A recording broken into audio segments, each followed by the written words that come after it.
Војната јаде без оброк. Глава 8. Во целата Елада духовите беа возбудени. Едни упорно докажуваа дека кралот Филип му е пријател на елинскиот народ, ја истакнуваа неговата наклоност, зголемувајќи ја до невозможни размери, и во него гледаа човек што може да го потчини Персиското царство. Други, Демостеновите привразалници, повикуваа на оружје и непоштедна борба се што носи име Елин. Во таква состојба Демостен не мируваше, зашто добро знаеше колку е Филип опасен противник. Откако дојде во Атина, почна со сета жестина да ги распалува духовите против македонскиот крал. Побивајќи ги огнените зборови на својот противник Есхин, по многу напори успеа да го победи Ареопагот во Атина да донесе одлука за прогонување на македонците од сите места надвор од нивните граници. И наскоро една војска тргна на островот Еубеја. Со мали судирања, закачки и заседи, овие војници ја натераа Филиповата чета да се повлече во Македонија. Другата атинска војска побрза да им помогне на градовите Пропонтит, Бизант и Перинт и по неколку судирања ги избрега македонците од обата града и ги принуди нагло да се повлечат преку Тракија. Демостен, држејќи говори и завлегувајќи лично како пратеник во сите делчиња на Елада, ги предоби речиси сите држави за борба против Филипа. Така, целокупната политичка борба меѓу Елада и Македонија се сведе на два страшни противника – Филип и Демостен. Двајцата беа големи државници, далековидни политичари и правокласни организатори. Едниот, инспириран од освојувачки намери, другиот борец и бранител на честа и слободата на својата татковина. По Филипа одеше војска составена од дисциплинирани војници, желни за слава и плен, а по Демостена незауздана толба од несложни и раскарани патриоти. Напорите на надминатиот говорник дадоа плод. 15.000 пешаци и 2.000 коњаници, не сметајќи ја војската составена од граѓани и доброволци, беа готови да го дочекаат непријателот. Се собираше и наемна војска. Атињаните предничеа во се, но сојузниците побараа да се утврди стопата колку кој треба да вложи пари. Нивните пратеници, откако дојда во Аеропагот, вравејќи почнаа да бараат да се ограничат давачките. Едно крупно човечиште, истакнат робовладетел од Агролида, извика: "Не можеме да даваме без мерка, бараме да се ограничи давањето. Каде се тие што ја измислиле наемната војска? Тие нека кажат до каде се движи стопата за нашите давачки." Демагогот Кробил, малечко старче, побара збор. Кога доби, чешајќи ја својата ретка брага, одговори: "Браќа, сојузници по крв и оружје, на вашите прецизни прашања исто така давам прецизен одговор. Кој се откажува од своето имење да даде еден дел, може да се случи да изгуби се, зашто војската јаде без обрек." Пратениците, загледувајќи се, ја напуштија салата за советување. На сите им се чинеше дека војната е на дофат. На Демостена и на многу други им изгледаше дека сите племиња и градови се еднодушни. Еубејците, мегараните, ахејците, керкираните и многу други, освен тебанците, почувствуваат дека дошло време кога треба да се борат за опстанок. По многу зборови и напори на големиот говорник му тргна од рака да ги придобие и тебанците, што се сметаше за голем успех. Од тебанците Филип најмногу се плашеше, зашто тие со својата коса фаланга и во тоа време се сметаа за најдобри војници во Елада. Но неочекувано се случи случка која никој не ја предвидуваше. Фокиѓаните влегоа со војската на земјиштето од Делфинското пророчиште. Оскврнувањето на светото земјиште предизвика гнасење меѓу сите држави. Тебанците, како први соседи на фокиѓаните и земјите околу Делфскиот храм, веднаш се фатија за оружје и побрзаа да ги казнат фокиѓаните. Дали кралот Филип имаше удел во оваа случка не е познато. Дури додека траеше војната меѓу Беотија, Теба и Фокида, тој искористи момент и влезе со војската во Елада, со намера тој да ги казни осквернителите на светото место. Оваа војна беше страшна по својата суровост и по бројот на жртвите. Благодарејќи на македонската војска, таа се заврши во корист на тебанците, а за страшна штета на фокиѓаните. Му благодариме и го славиме кралот Филип, викаат тебанските старешини. Тој на време се вмеша во судирот што беше од животна важност за целиот свет.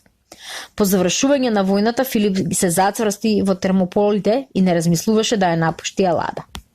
Јас сум ваш пријател, им одговори на атинските и тебанските пратеници. Треба да сте среќни што ја гледате мојата војска во својата земја. Цела Фокида беше под македонска власт. Додека атинските и тебанските државници се загледуваа од чудо, Филиповата војска влезе во Елатеја. Дури сега настана в чудовидување. Кралот, истакнувајќи го своето пријателство, голташе една по една област во Елада и никој не му застануваше на патот. Сите говорници занемеа. Ниеден државник не се осмели јавно да го нападне македонскиот крал. Страв ги фати сите и почна да се шири како зараза.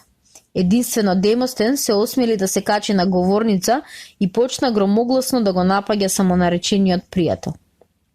Меѓутоа, држењето на тебанците најмногу ги загрижуваше атињаните, зашто стравотиите од Фокиданската војна не беа заборавени ниту раните исцелени.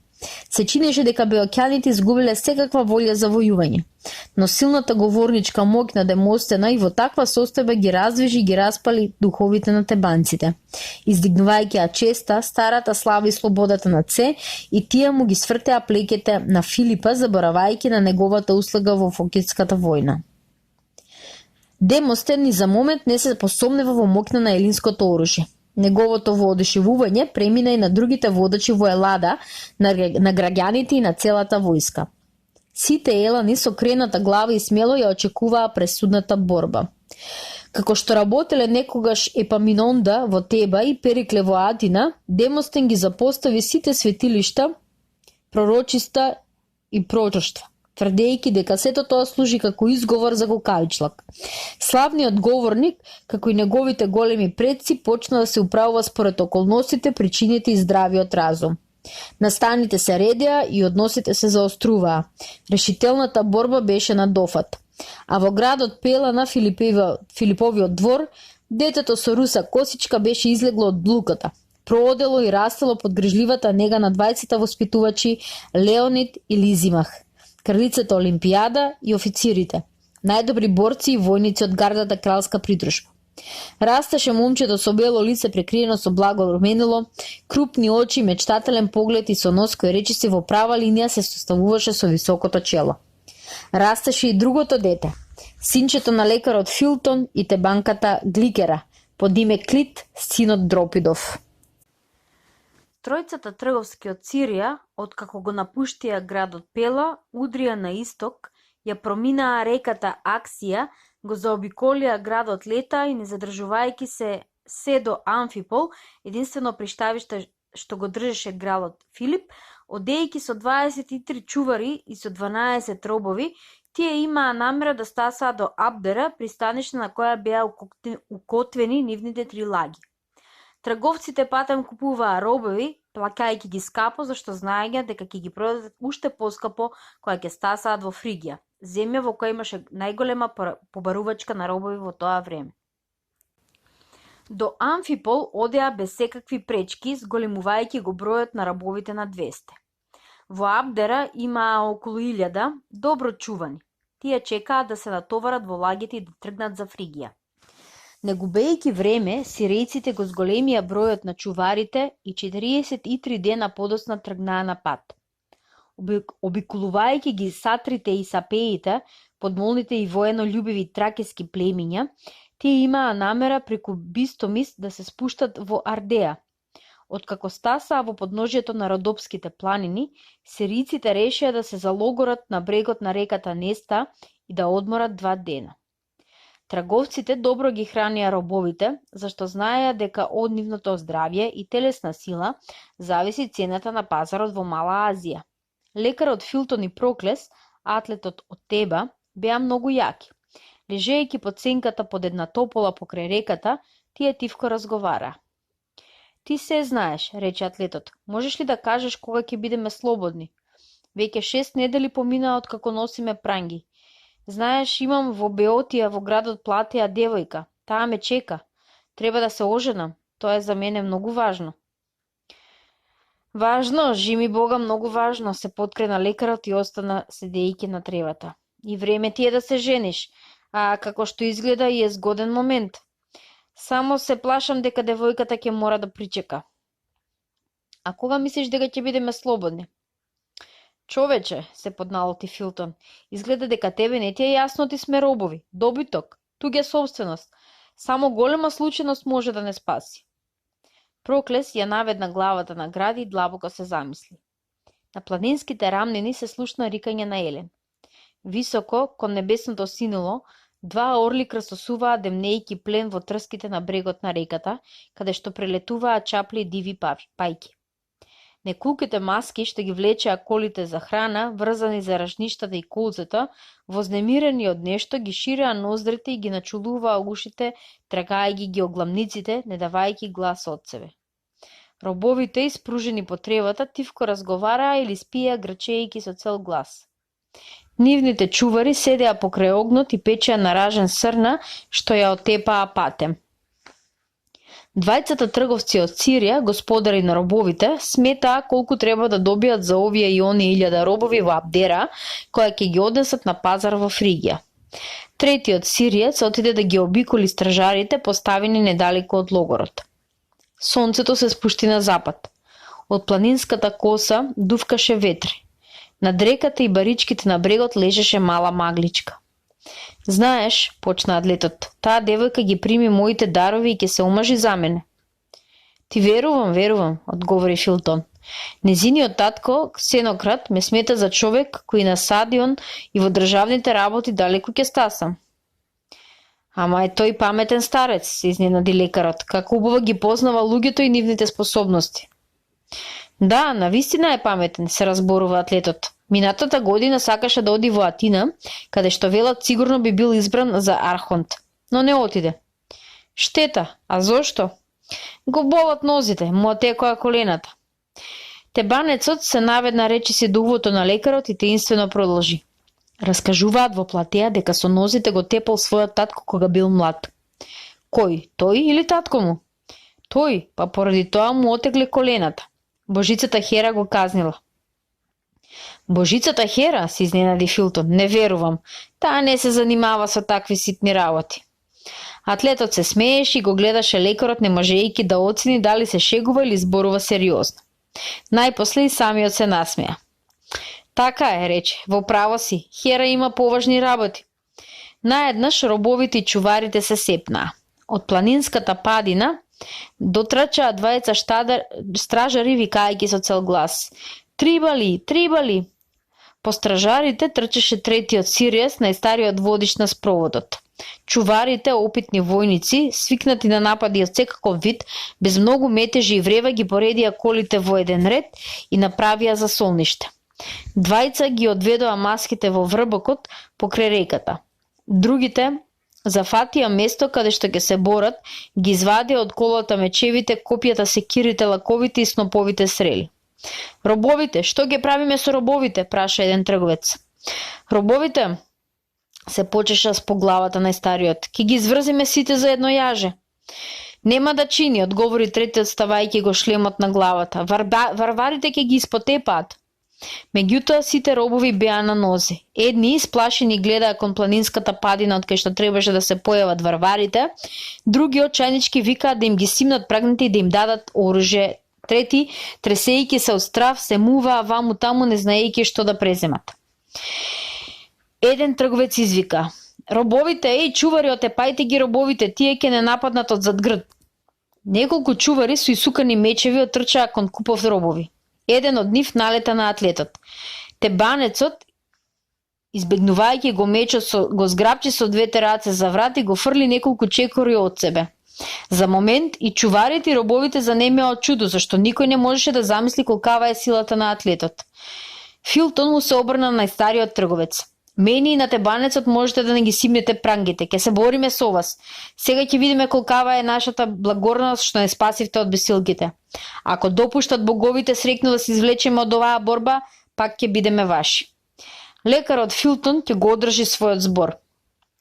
Стариот трговец за момент се замисли, па потоа даде знак да се симнат прангите на лекарот и атлетот. Кога го видоа тоа другите робови, сите на глас почнаа да молат и ним да им ги симнат прагните. Колнејќи се во Аполона, тие побараа да им дадат оружје. Симнувајте им ги на сите прангите, викна старецот. Сето ова се случуваше со страшна брзина. Робовите, откако добија секој по нешто оружје, се измешаа со чуварите. Варварите се појавија на планинската падина, движејќи се лесно и предпазливо. Одеа распрскани, гледајќи пред себе и душкајќи како ловечки пци. Беа вооружени со долги лакови, стапови со заврзани конјски вилици на едниот крај или камења. Облечени во облека од животински кожи, со влакната свртени надвор, личеа на глутница волци.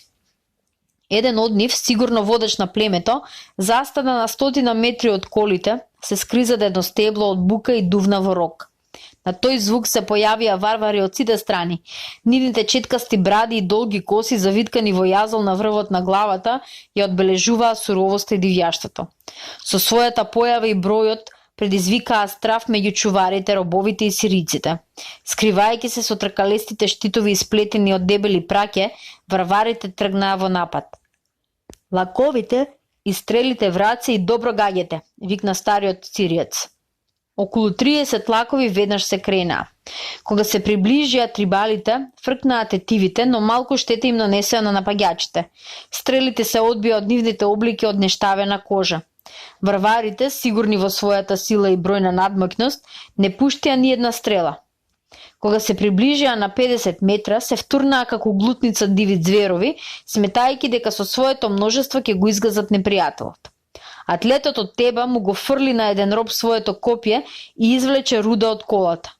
Филтон со исукан меч застана покрај него. Чуварите и робовите се стискаа зад колите или во збиен боен ред, поредени лево и десно очекуваа напад. Трибалите се стискаа и како бран нагрнаа викајќи со цел глас.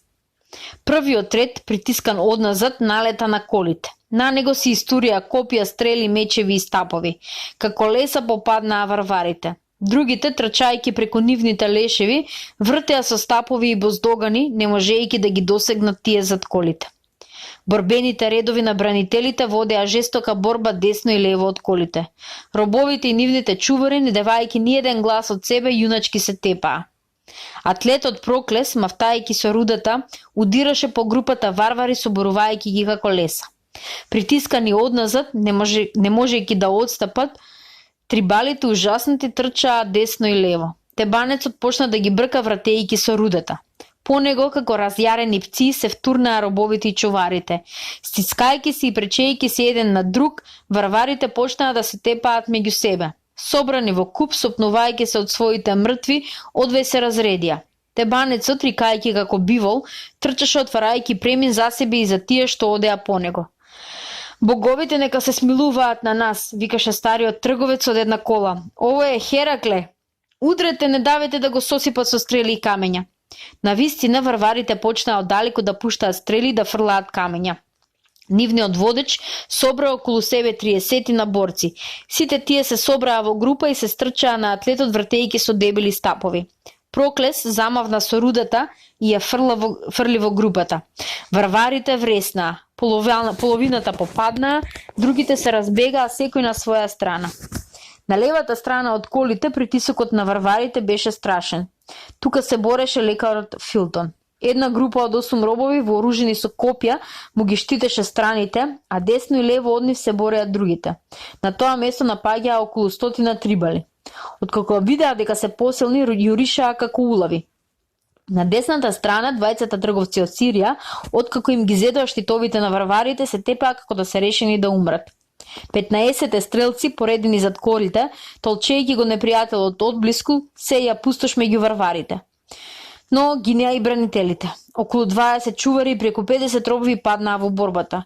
Другите, не гледајќи ги нив, се бореа како гладиатори. Мракот се спушташе. Варварите, пискајќи и викајќи се, почнаа да се повлекуваат кон шумата и набргу ги снема од планинската рамнина.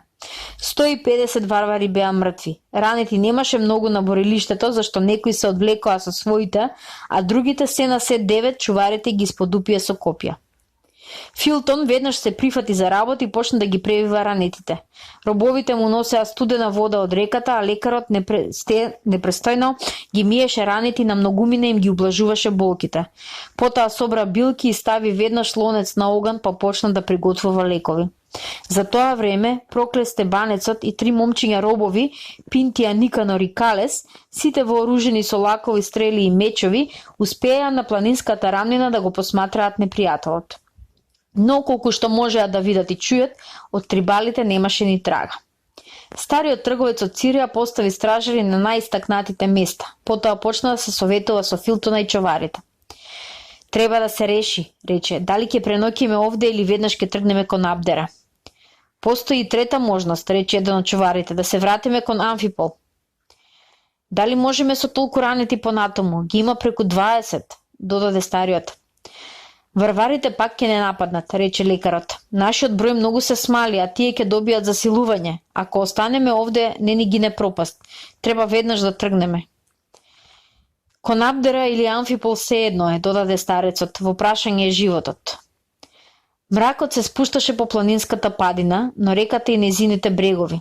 На светлината на огнот Филтон повторно го прегледа секој ранет, раните му ги изми со чај од сварени треви и ги преврза. Еден трговец од Сирија беше мртов, а другиот брат на старецот водач лежеше во колата со скршена рака, веќе наместена и испружена на штичка. Тој преколнуваше колоната веднаш да тргне, зашто беше сигурен дека варварите ќе извршат ноќен напад.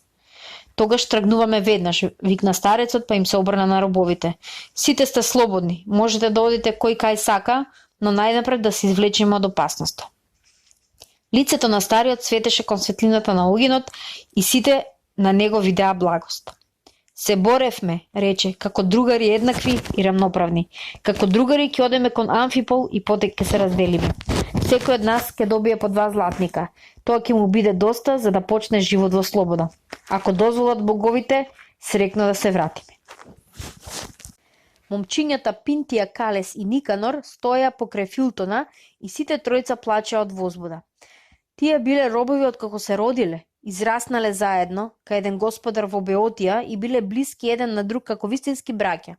Кога им умрел господарот, неговите синови распи кукинци, продале половина од имотот и 2/3 од робовите. Пинтија, Калес и Никанор го напуштиле местото каде што се родиле и израснале. Ги купиле сириците. Одејќи во колоната со солзи на очите се гледаа еден со друг, воздивнуваа и ги делеа меѓу себе залаците. Каде имате намера да одите ако ни допуштат боговите срекно да стасаме во Амфипол? Ги праша лекарот. Не знаеме, одговори Калес. Нашиот стар господар Козма умре, боговите нека се смилуваат на неговата душа. Ако се вратиме на имотот, неговите лоши синови ќе не фатат и пак ќе не продадат. Млади сме и здрави, рече Никанор. Ќе појдеме негде на служба, макар и во војската на кралот Филип. А дали бисте стргнале со мене? Со тебе? Каде? Се едно каде, ќе добиете оружје. Моите непријатели ќе бидат и ваши. Атлетот Проклес и јас имаме да расчистиме некои сметки. Со кого? Се согласувате ли? Се согласуваме, зашто немаме каде. Ние сме веќе млада војска, не имат 5 мина, рече атлетот. 5 мина, но вредиме за 50, му одговори Филтон. Ги натоварија ранетите на колите, ги впрегнаа маските и колоната тргна во ноќта за Амфипол. Кога се оддалечи неколку илјади чекори, борците слушнаа зад себе звук на рог, кој на неколку пати одекна по 3 пати. Трибалите го обновија нападнот. Разочарано се шуткаа ваму таму, не знаејќи на која страна бегалците удриле. Колоната се движеше цела ноќ, одејќи по познатиот пат и дури во зората застана во една котлина да одмори. Откако излезе сонцето, го продолжи патот и веќе беше надвор од дофатот на трибалите.